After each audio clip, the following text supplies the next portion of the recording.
Hello friends, welcome to Xmart study 2.0 YouTube channel. तो साथियों, अब तक आप लोगों ने बहुत सारे क्लास देख ली होंगी दिल्ली पुलिस कांस्टेबल के लिए, तो ये क्लास भी आप लोग आज देख कर जाना। देखिए, आज इस क्लास में टॉप 50 जीके जीएस के वो क्वेश्चंस करवाएंगे जो आपको पेपर में देखने को मिलेंगे। तो बिना स्किप किए हुए आपको शुरू से अंत तक हर एक क्वेश्चन को देखना है, क्योंकि साथियों सारा ही क्वेश्चन मैंने सिलेक्टेड और वेरी वेरी इंपॉर्टेंट लिया है। तो चलिए देखते हैं क्वेश्चन। आप सभी से रिक्वेस्ट है, क्लास को एक लाइक जरूर कर दीजिएगा। क्लास पसंद आए तो अपने सभी दोस्तों तक शेयर करना, और आप में से कोई भी साथी नए हैं तो चैनल को सब्सक्राइब करके बेल आइकन को ऑन कर लीजिएगा।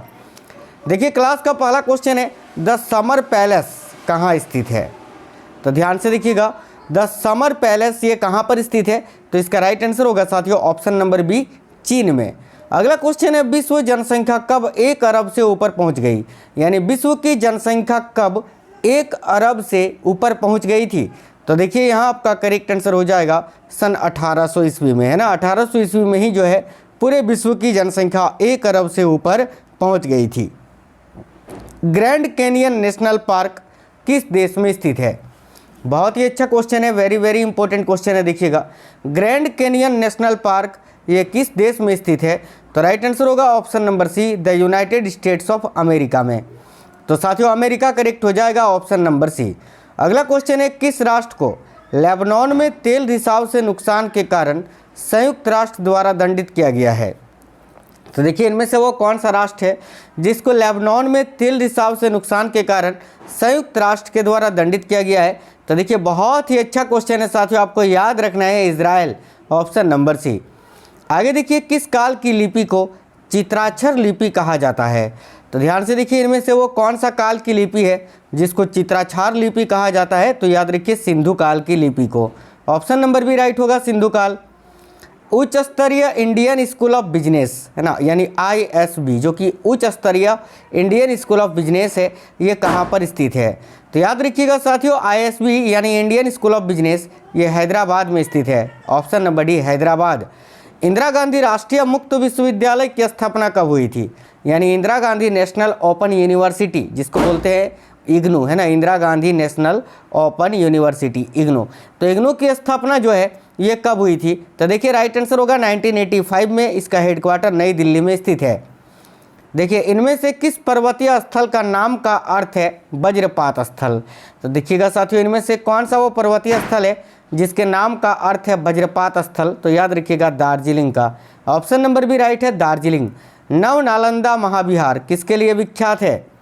ध्यान से देखिए, नव नालंदा महाविहार ये पाली अनुसंधान संस्थान के लिए विख्यात है। Option number C. Next question है, वीरभूमि किससे संबंधित है? तो साथियों, वीरभूमि जो है ये एक समाधि स्थल है। किसकी समाधि स्थल है? तो याद रखिएगा राजीव गांधी जी की। ऑप्शन नंबर ए करेक्ट हो जाएगा, राजीव गांधी। देवघर स्थित प्रसिद्ध शिव मंदिर का निर्माण किस शासक द्वारा कराया गया था? देखिए, झारखंड के देवघर में प्रसिद्ध शिव मंदिर जो है इसका निर्माण किस शासक ने कराया था? तो याद रखिएगा राजा पूरनमल ने। ऑप्शन नंबर सी।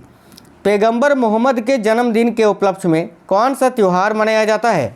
तो देखिए, पैगंबर मोहम्मद के जन्मदिन के उपलक्ष्य में कौन सा त्यौहार मनाया जाता है? तो याद रखिए ईद उल मिलादुल नबी, यानी करेक्ट आएगा ऑप्शन नंबर डी।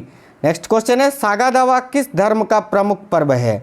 तो साथियों, सागा दावा ये बौद्धिज्म यानी बौद्ध धर्म का, याद रखिएगा बौद्ध धर्म का ये प्रमुख पर्व है। ठीक है, आगे क्वेश्चन है, वेदांत किसे कहा गया है? तो देखिए, वेदांत किसे कहा गया है याद रखना है, बहुत ही अच्छा क्वेश्चन है। तो वेदांत जो है साथियों ये उपनिषदों को कहा गया है। ऑप्शन नंबर डी करेक्ट हो जाएगा। नेक्स्ट क्वेश्चन है, कांगड़ा चित्रकला शैली का संबंध किस राज्य से है? तो देखिए, कांगड़ा चित्रकला शैली का संबंध किस राज्य से है? बहुत ही अच्छा क्वेश्चन है ये, याद रखिएगा हिमाचल प्रदेश से। Option number C. Next question है, मुगल शैली के विश्व प्रसिद्ध चित्र बैलगाड़ी का चित्रण किसने किया है? तो ध्यान से देखिएगा, मुगल शैली के विश्व प्रसिद्ध चित्र बैलगाड़ी, इसका चित्रण किसने किया है? बहुत ही अच्छा क्वेश्चन है, बिल्कुल अबुल हसन ने। याद रखिएगा ऑप्शन नंबर सी। किस वाद्य यंत्र वादक को पद्म श्री से लेकर भारत रत्न तक के सभी राष्ट्रीय सम्मानों से अलंकृत किया जा चुका है? तो इनमें से वो कौन से वाद्य यंत्र वादक हैं जिनको पद्म श्री से लेकर भारत रत्न तक के सभी राष्ट्रीय सम्मानों से अलंकृत किया जा चुका है? तो याद रखिएगा बिस्मिल्लाह खां। बिस्मिल्लाह खां जो कि प्रसिद्ध शहनाई वादक थे। बस्तर में डंडारी नृत्य किस त्योहार पर आयोजित होता है? तो देखिए बस्तर में डंडारी नृत्य कब मनाया जाता है, तो होली के समय में साथियों, याद रखिए ऑप्शन नंबर है होली में। नेक्स्ट क्वेश्चन है गढ़वाल क्षेत्र के लोक नृत्यों में कौन सा उस समय किया जाता है जब हाल ही में विवाहित लड़की प्रथम बार अपने मायके आती है, तो याद रखिएगा ऑप्शन नंबर सी झुमेला। कलमकारी लोक कला का संबंध किस राज्य से है, तो ध्यान से देखिए कलमकारी लोक कला का संबंध किस राज्य से है, तो ऑप्शन नंबर सी राइट होगा आंध्र प्रदेश से।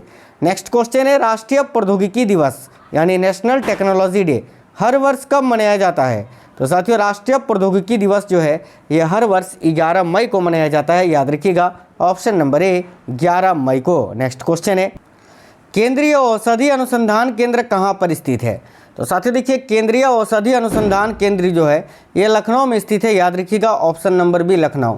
नेक्स्ट है एंजल का नियम किनके बीच संबंध बनाता है, तो देखिए एंजल का नियम जो है ये याद रखिएगा मांग की मात्रा और उपभोक्ता की आय के बीच संबंध को बनाता है, ऑप्शन नंबर बी। हमारे राष्ट्रीय गीत के गाने में कितना समय लगता है, तो देखिए हमारे राष्ट्रीय गीत को गाने में देखिए याद रखिएगा 65 सेकंड है ना, 65 सेकंड का समय लगता है। वंदे मातरम है ना, हमारा राष्ट्रीय गीत जो है वंदे मातरम, इसको गाने में 65 सेकंड का समय लगता है, तो ऑप्शन नंबर डी करेक्ट होगा, इनमें से कोई नहीं। हमारा जो राष्ट्रीय गान है साथियों जन गण मन उसको 52 सेकंड गाने में लगता है, ये भी याद रखना। अगला क्वेश्चन है मुस्लिम शासकों ने किस स्थान का नाम सादिलाबाद अर्थात खुशी का शहर रखा था, तो राइट आएगा ऑप्शन नंबर बी मांडवगढ़ को यानी मांडू को। नेक्स्ट है the museum of dog colours ये कहाँ स्थित है, तो याद रखिए the museum of dog colours ये यूनाइटेड किंगडम में स्थित है, ऑप्शन नंबर बी करेक्ट होगा। ये क्वेश्चन रिपीट हो गया है कि किस राष्ट्र को लेबनान में तेल रिसाव से नुकसान के कारण संयुक्त राष्ट्र द्वारा दंडित किया गया है, तो साथियों इजराइल को, ऑप्शन नंबर सी। भारत में पहली बार एसटीडी सेवा किन 2 स्थानों के मध्य शुरू हुई थी, तो देखिए भारत में पहली बार एसटीडी सेवा जो है याद रखिएगा लखनऊ से कानपुर के मध्य में शुरू हुई थी, ऑप्शन नंबर सी करेक्ट होगा। अगला विश्व में डाकघरों का सबसे बड़ा जाल किस देश में पाया जाता है, तो याद रखिएगा विश्व में डाकघरों का सबसे बड़ा जाल ये भारत में पाया जाता है, ऑप्शन नंबर है भारत। दूरदर्शन से रंगीन कार्यक्रमों की शुरुआत कब से हुई थी, तो दूरदर्शन से रंगीन कार्यक्रमों की शुरुआत 1982 से हुई थी, ऑप्शन नंबर बी करेक्ट हो जाएगा। भारत का सबसे ऊंचा टीवी टावर कहां पर स्थापित किया गया है, तो देखिए भारत का सबसे ऊंचा जो टीवी टावर है वो साथियों फजीलका में स्थित है, याद रखिएगा फजीलका जो कि पंजाब में है, तो ऑप्शन नंबर बी करेक्ट हो जाएगा। उत्तरी भारत में भूमिकर व्यवस्था का प्रवर्तक किसे कहा गया है, तो साथियों ध्यान से देखिए क्वेश्चन काफ़ी इंपॉर्टेंट है, याद रखना थॉमस मुनरो को, option number C right answer हो जाएगा। पंजाब में सिख राज का संस्थापक कौन थे, तो देखिए पंजाब में सिख राज का संस्थापक महाराजा रंजीत सिंह को ही माना जाता है, करेक्ट आएगा साथियों ऑप्शन नंबर ए।